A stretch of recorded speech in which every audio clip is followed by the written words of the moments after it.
moi c'est Mabel et vous êtes sur la chaîne de décryptage de l'actualité politique. Cette semaine, nous commençons par la Russie, nous irons en France et nous allons terminer au pays de la Teranga. En Russie, nous allons parler de l'attentat terroriste qui est arrivé tout récemment et qui a fait 139 morts civils. Les autorités russes sont sur l'enquête et pour le moment, plusieurs personnes ont été interpellées, dont 4 personnes font l'objet d'accusations d'actes terroristes. Nous apportons tous nos soutiens aux familles éplorées et au peuple russe qui a perdu 139 civils. Les groupes terroristes aujourd'hui recrutent beaucoup sur les réseaux sociaux parce qu'il est plus facile de poster des propagandes. Pendant les enquêtes, les communiqués ont été publiés et il a été dit que les États-Unis, quelques semaines avant, avaient prévenu la Russie d'un probable attentat sur leur sol. Si je reviens sur ce communiqué spécialement, c'est pour rappeler aux Africains, à mes frères et sœurs, que l'Afrique n'est pas seulement le terrain des Américains. Les Américains sont en Europe, les Américains sont en Asie, les Américains sont sur les 5 continents. Ils se sont positionnés comme première puissance militaire, ils se sont positionnés comme première puissance économique, faisant qu'on les retrouve un peu partout. Si vous parlez de la guerre russo-ukrainienne, vous trouvez encore les États-Unis. Quand vous parlez de la guerre entre le Hamas et Israël, vous trouvez encore les États-Unis. Donc, si les États-Unis ont une base dans nos pays, ce n'est pas parce qu'ils visent vraiment nous les Africains, mais c'est pour protéger leur position de puissance. Si on permettait aux États-Unis de créer des bases dans d'autres pays, s'ils ont l'opportunité, je pense qu'ils le feront. Donc, nous dire que c'est parce que nous sommes africains, c'est parce que nous sommes pauvres qu'il y a les bases américaines dans nos pays, je pense que si nous regardons un peu partout sur les conflits qui sont sur nos pays ou sur les continents aujourd'hui, vous retrouverez quand même les États-Unis ou les renseignements américains qui seront quand même, qui vont apparaître ou qui seront nommés pendant ces conflits. Donc, l'Afrique est peut-être, le rapport de force peut-être ne permet pas aux Africains d'avoir des partenariats 50%, 50% ou des partenariats qui nous bénéficient. Mais cette histoire que on vient installer les bases militaires toujours chez nous parce que nous sommes africains, des fois ne tient pas la route. Parce que quand vous voyez certaines puissances se retrouvent dans tous les conflits. Donc, c'est pour vous rappeler seulement que si nous voulons des partenariats qui vont nous bénéficier, nous devons nous rappeler que le rapport de force compte aussi. Nous aurons des partenariats russes, nous aurons des partenariats iraniens, nous aurons des partenariats autres. Mais si nous n'avons pas le poids économique qu'il faut, si nous n'avons pas le poids politique qu'il faut, si nous n'avons pas le poids géopolitique qu'il faut, ces partenariats ne vont jamais vraiment bénéficier à la population africaine. Regardez seulement un peu partout comment ce partenariat se fait. Rappelez-vous bien que ici, c'est les pays et les pays suivent leurs intérêts. Maintenant, nous allons quitter la Russie pour parler de la France.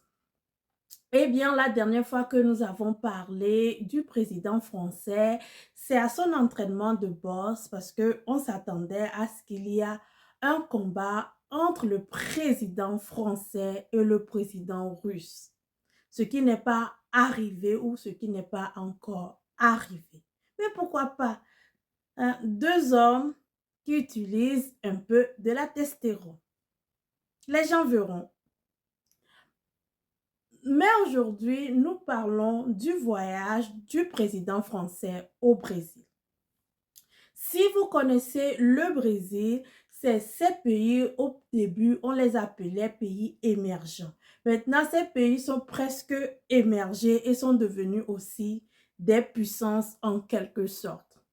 Le Brésil, ce qui est bien avec le Brésil, c'est que au niveau où ils sont arrivés, ils ont une grande majorité de gens qui ont les moyens financiers d'acheter tous les produits qu'ils vendent et au même moment, une grande majorité des gens qui sont pauvres. Mais étant des pays en construction, c'est des pays qui consomment beaucoup. Donc, le chef de l'État français qui se voyage au Brésil, ce n'est pas vraiment pour visiter les plages de Rio de Janeiro, mais c'est surtout pour pouvoir faire des affaires économiques avec le Brésil. Et ensuite, le Brésil faisant partie du BRIC, le président français cherche depuis longtemps à participer à une réunion des BRIC. Pour ça, il est allé en Chine. Et vous avez vu ce qui s'est passé en Chine. Il est allé en Chine, il a quitté la Chine et le président chinois a invité le président brésilien pour venir après. Et quand le président brésilien est venu, il a parlé de dédollarisation.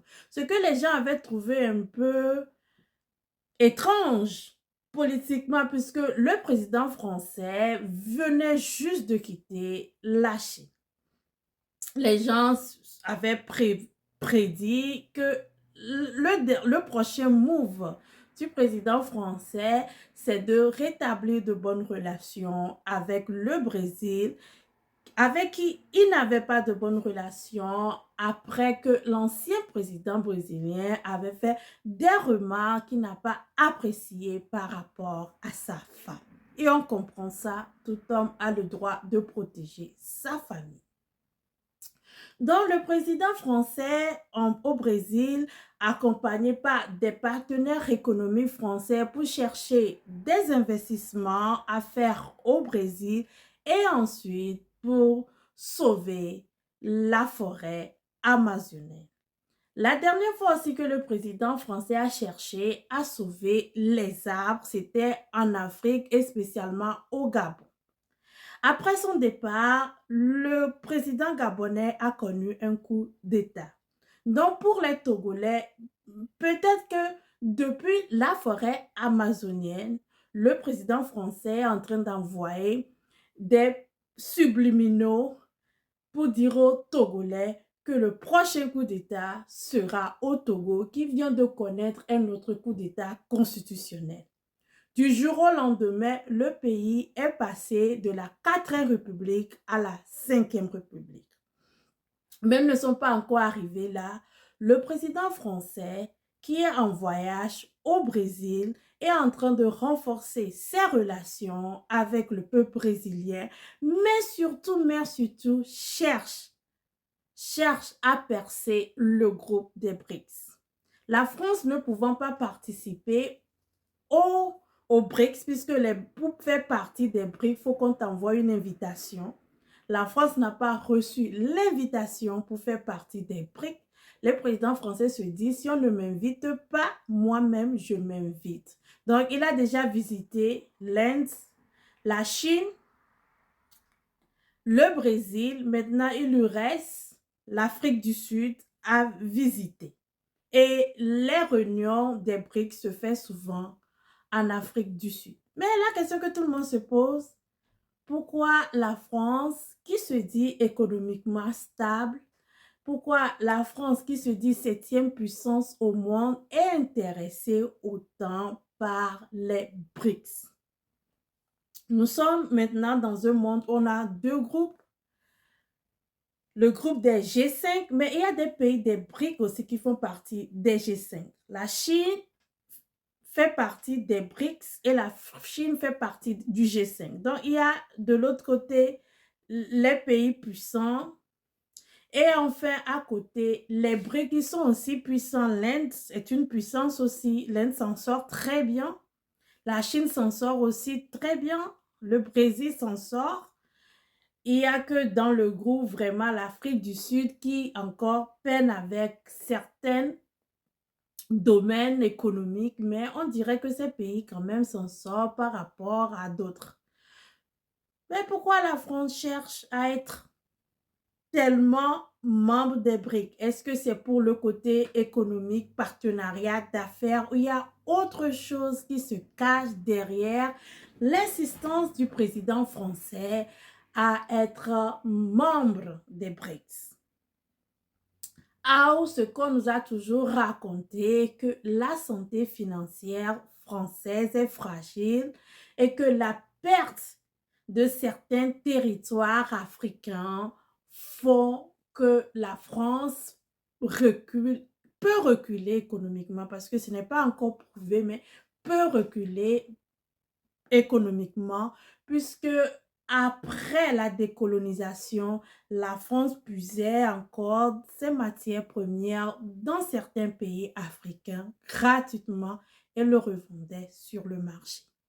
Parce que ça intéresse, on n'a pas vu les autres pays comme le Japon essayer autant de faire partie des BRICS. Le Canada n'essaie pas autant de faire partie des BRICS ou d'être ami avec les BRICS.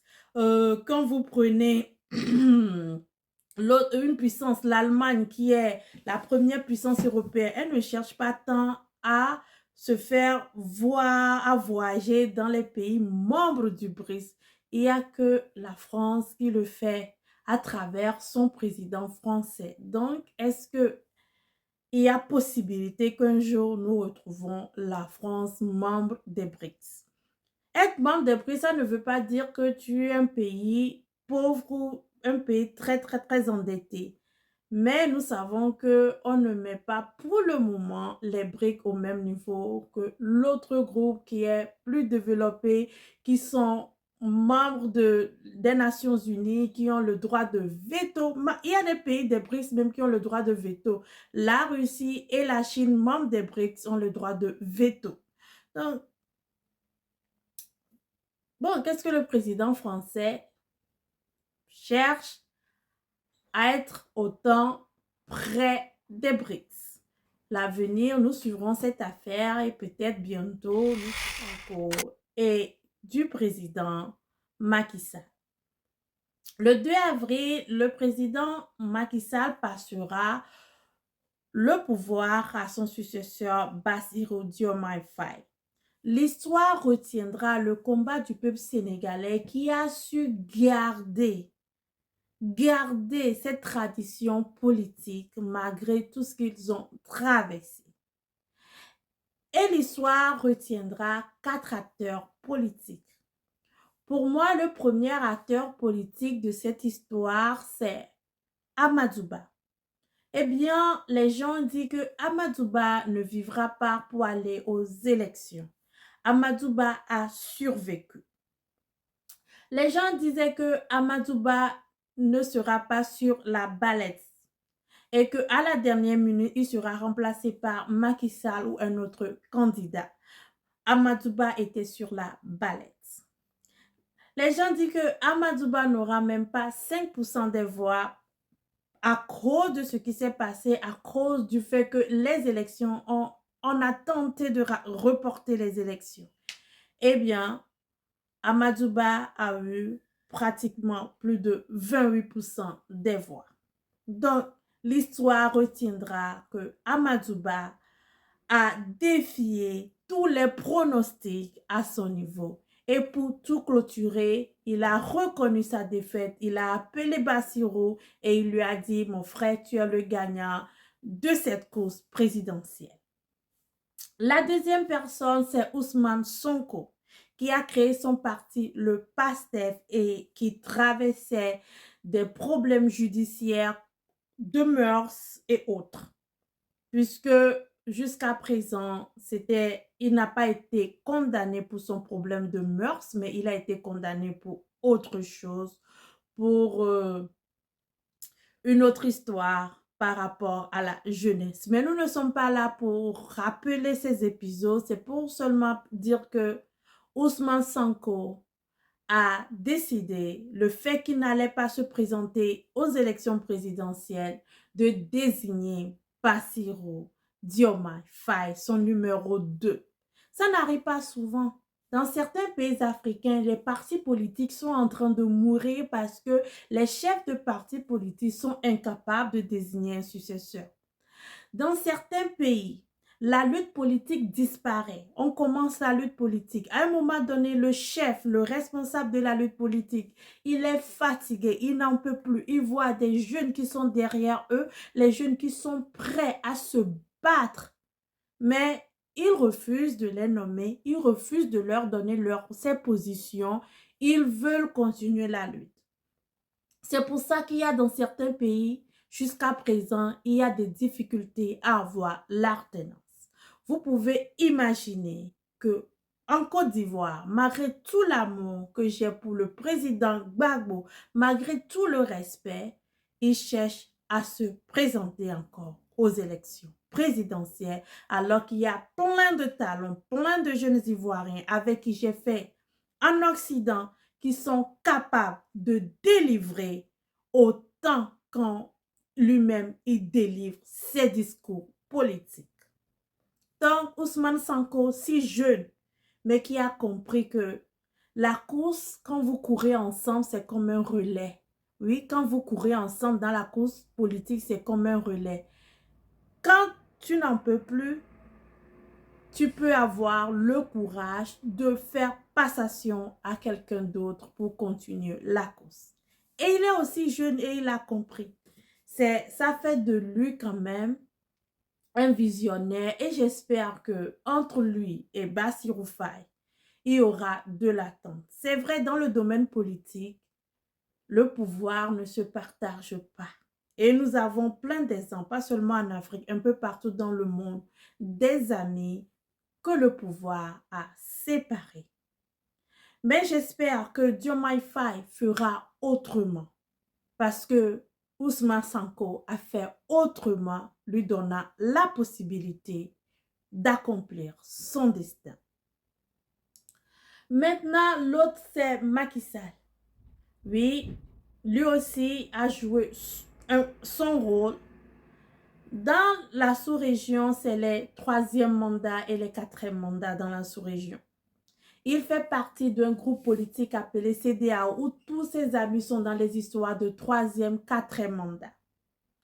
Et nous avons tous, à un moment donné, pensé qu'il voulait faire un 3e mandat. Il est venu, il nous a dit qu'il ne fera pas de 3e mandat. Mais à quelques semaines des élections, il a changé d'avis en disant qu'il voulait reporter les élections avec possibilité d'une transition. Avec le combat des peuples, le combat de la jeunesse sénégalaise, il s'est compris et a décidé de faire les élections dans les meilleurs délais, de faire passation de pouvoir et de rentrer dans l'histoire comme le président africain dans la sous-région africaine, ouest africaine en ce moment, qui a passé le peuple, les attentes du peuple avant son attente. Ça n'a pas été à organiser les élections libres, transparentes, qui a permis à Bassirou Faye d'être le président. Sachez que ce n'est pas facile. Ce n'est pas facile. Vous vous rappelez de J.J. Rawlings, vous vous rappelez de J.J. Rawlings, John Jerry Rawlings, qui a fait un coup d'État au Ghana et est arrivé au pouvoir. Il a commencé en tant que dictateur. Il a fait un coup d'État sanglant. Rawlings a fait un coup d'État sanglant. Il a été un coup d'État sanglant et après, il a commencé par écouter le peuple ghanéen qui se plaignait de cette dictature et il a changé. Il a devenu un gouvernement de civils. Il a fait la constitution ghanéenne. Il a aussi préparé son défunt. Et son dauphin, c'était sont...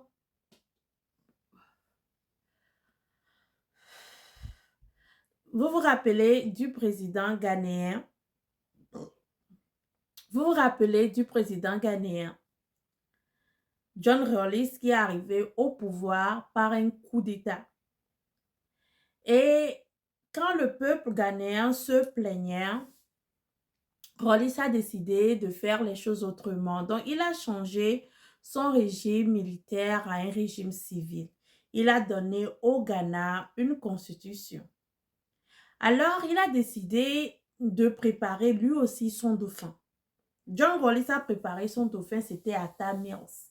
Mais Atta Mills n'a pas gagné les élections. Malgré tout ce que Rawlings a fait pour le peuple ghanéen, le peuple lui a dit, bon, ton coup d'État était sanglant. Le début de ton régime militaire a été sanglant pour le Ghana. On te le pardonne. Tu es lavé de ça. On ne te poursuivra pas pour tes crimes.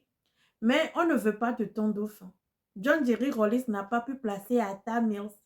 John Kufuor a fait 2 mandats avant que Atta Mills est devenu président du Ghana. Donc, ce n'est pas facile de placer un dauphin. Quel que soit le travail que tu as fait, ce n'est pas facile de placer un dauphin. Et pour le 3e mandat, ce n'est pas une demande. Donc, il a changé son régime militaire à un régime civil. Il a donné au Ghana une constitution. Alors, il a décidé de préparer lui aussi son dauphin. John Rawlings a préparé son dauphin, c'était Atta Mills. Mais Atta Mills n'a pas gagné les élections. Malgré tout ce que Rawlings a fait pour le peuple ghanéen, le peuple lui a dit, bon, ton coup d'État était sanglant. Le début de ton régime militaire a été sanglant pour le Ghana. On te le pardonne. Tu es lavé de ça. On ne te poursuivra pas pour tes crimes. Mais on ne veut pas de ton dauphin. John Jerry Rawlings n'a pas pu placer Atta Mills. John Kufuor a fait 2 mandats avant que Atta Mills est devenu président du Ghana. Donc, ce n'est pas facile de placer un dauphin. Quel que soit le travail que tu as fait, ce n'est pas facile de placer un dauphin. Et pour le 3e mandat, ce n'est pas une très bonne chose que nos pays qui ont des constitutions qui demandent à ce que le mandat soit limité à 2, soit ces constitutions soient toilettées pour permettre au président de faire 3 à 4 mandats. Nous avons des pays jeunes, des pays où plus de 50% de la population est jeune. Plafonner le mandat permettra à d'autres jeunes comme Bassirou Diomaye Faye d'arriver au pouvoir. Et ça, c'est bien pour l'Afrique. C'est très bien pour l'Afrique de pouvoir permettre à des jeunes, puisque nous avons une population très jeune, d'arriver au pouvoir. Donc Macky Sall aussi a joué son rôle et après le 2 avril, il quittera. Je ne sais pas ce qu'il va faire. Il nous a dit qu'il ira au Maroc.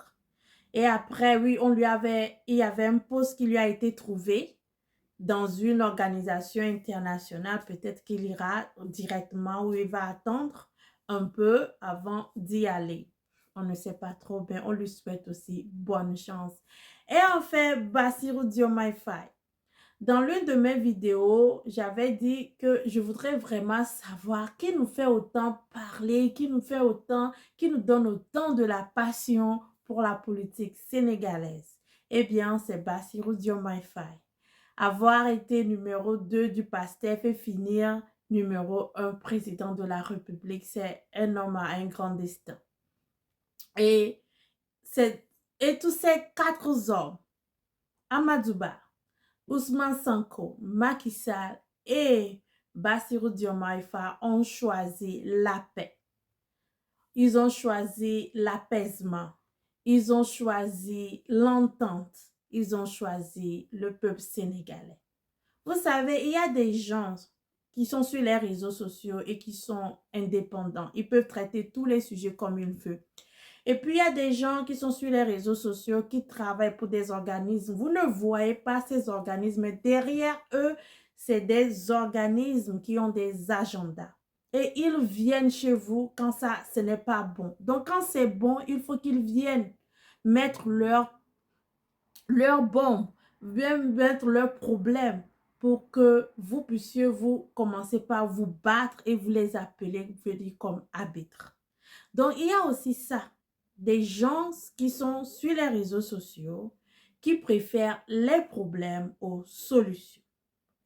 Cette photo, cette sortie que tout le monde a félicité, ce travail acharné que le peuple sénégalais a fait, cette façon que le peuple sénégalais a eu de sortir de cette crise qui a émerveillé le monde entier. Il y a encore des oiseaux dans l'homme qui trouvent que c'est mauvais, qui trouvent que ce n'est pas bon, qui trouvent qu'il y a des gens qui paient, ils trouvent que c'est ça parce qu'il y a un agenda derrière.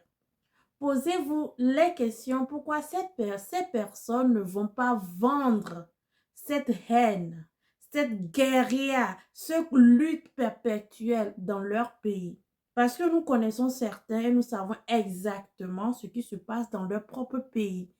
Eux aussi, dans leur pays, ils ont des groupes terroristes, mais ils ne font pas appel aux Russes. Eux aussi, dans leur pays, ils ont des présidents qui font plus de 5 mandats, mais ils ne parlent pas de coup d'État.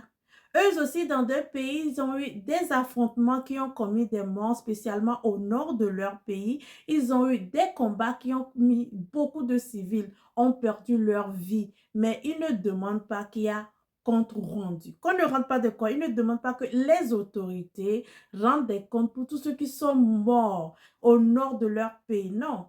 Mais pour les autres, c'est facile. C'est facile de créer le chaos pour les autres, pour venir vendre du panafricanisme, comme on l'appelle. Oui, ce n'est plus du panafricanisme, c'est devenu du panafricanisme.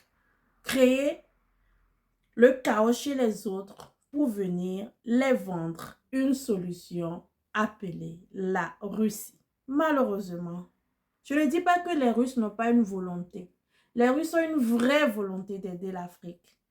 Il y a des pays qui ont vraiment besoin de la Russie.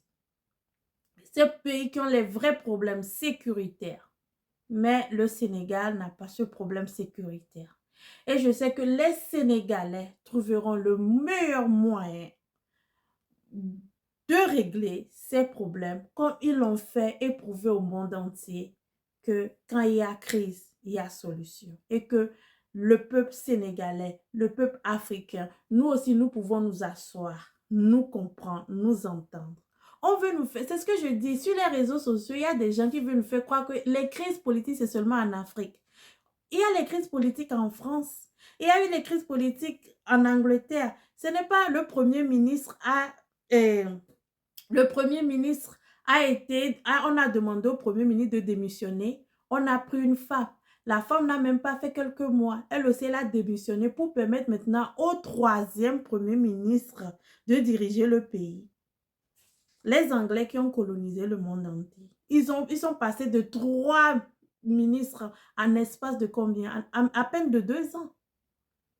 Aux États-Unis, il n'y a pas eu de crise. En France, il n'y a pas eu de crise. Pourquoi chaque fois qu'il y a une crise politique et que les hommes de nos pays, les politiciens, ont décidé de trouver une solution à l'amiable, il y a toujours des gens qui ont des agendas cachés pour demander qu'il y a la guerre. Dieu merci, aujourd'hui, les jeunes peuvent réfléchir à eux, par eux-mêmes et se disent, mais pourquoi? Parce que le panafricanisme, ce n'est pas une religion. Si vous avez des questions, posez-les, ce n'est pas une religion. Si vous avez des doutes, ouvrez la bouche et dites, ça là, on n'a pas compris, mais pourquoi ça? Pourquoi ça? Moi, c'est pour ça que je pose la question. Pourquoi vous avez les mêmes problèmes dans vos pays? Vous venez, et puis c'est des gens qui nous vendent du panafricanisme et qui s'accrochent à leur identité, à l'autre identité. Vous avez remarqué ça? Parce que tu es sénégalais, quelque chose arrive au Sénégal, tu es sénégalais. Macky Sall est sénégalais, quelque chose arrive au Sénégal, il est sénégalais. Sanko, tu es sénégalais, quelque chose arrive au Sénégal, tu es sénégalais. Amadouba, tu es sénégalais, quelque chose arrive au Sénégal, tu es sénégalais. Mais ces gens-là qui nous vendent le panafricanisme, ces gens-là qui nous le vendent, vous allez remarquer que eux tous ont des passeports forts, comme on les appelle. Et ils tiennent à ces passeports. Et ils nous rappellent tout le temps leurs origines, le passeport fort. Et ils nous vendent la guerre. Ouais, ils nous vendent la guerre, ils nous vendent le chaos, mais ils tiennent à leur passeport fort. Oui, il y a un combat contre l'ancien colonisateur qui a mal décolonisé nos États. Oui, il y a un combat de souveraineté en Afrique. Oui, il y a un combat pour que nos pays puissent mettre à la tête, la jeunesse africaine puisse mettre à la tête de nos pays des hommes et des femmes qui ont les intérêts de l'Afrique dans le cœur. Mais ça ne se fera pas par le chaos. Essayons le...